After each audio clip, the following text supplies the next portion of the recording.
So I just thought we'd talk about resting in being today. How it's our most natural mode. And all it is deep relaxation.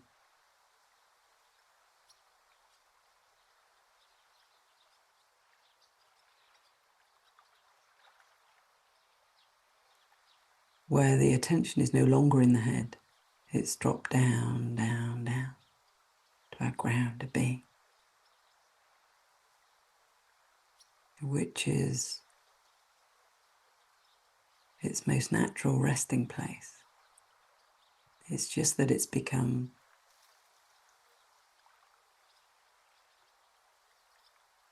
a habit for our attention to jump up into mental activity that's based in a narrowed view of a me. So that me is then experienced, but it's only ever the wholeness that's experiencing itself in limitation. And then when the attention comes back to being, it's then experiencing itself from the wholeness. So there's a self-reflecting that happens. There's a self-reflecting meing or a self-reflecting from being. And it's just getting used to the two modes and recognizing. The most important point is that you recognize that it's only ever the wholeness experiencing itself. It can self-reflect with a narrow view that I would say is meing. Thinks it's separate, thinks it needs to get something.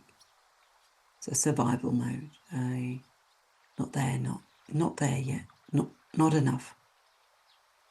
And when our attention is rested in being, dropped out of the head, a broader view, resting back in the body and dropping down, down, down. We're now experiencing ourselves in our most natural mode, but potentially has been overlooked because we have been trained to operate from the more narrow view in conceptual thought. So from this broader view, resting back in the body, dropping down, down, down, and that's the attention that drops down to the ground of being, to the contact points of the body in the chair, the feet on the ground.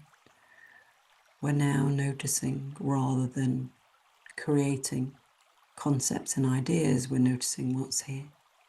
And in that noticing, in that not needing to form any ideas, insights just arise. And they're offered up. It's as if this ground of being just offers itself, reveals itself. So it's more of a remembering, a recognizing, rather than thinking.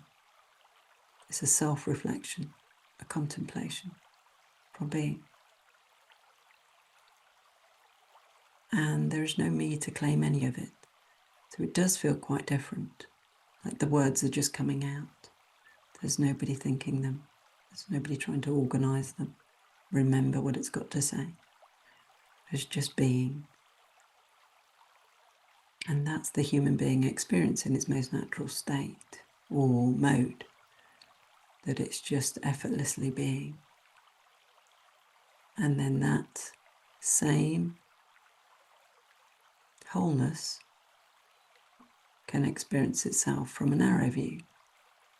So it never leaves wholeness, we never separate, we never limit ourselves. The wholeness never limits itself, but it can have a limited experience of a me. If the view is narrowed, if we concentrate down, it feels very contracted, it feels very dense and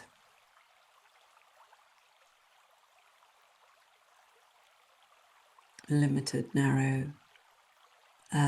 It wants to know everything. It feels like it's got to gain things. Whereas when we're rested back in being, We're dropped to this natural mode. It doesn't take energy. It's very peaceful and feels very relaxed. The physical body feels relaxed, you know.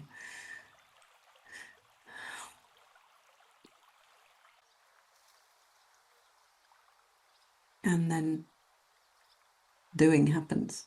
It was always happening from being. It's just the me was claiming it through thought. But we have chance to notice that the doing is happening.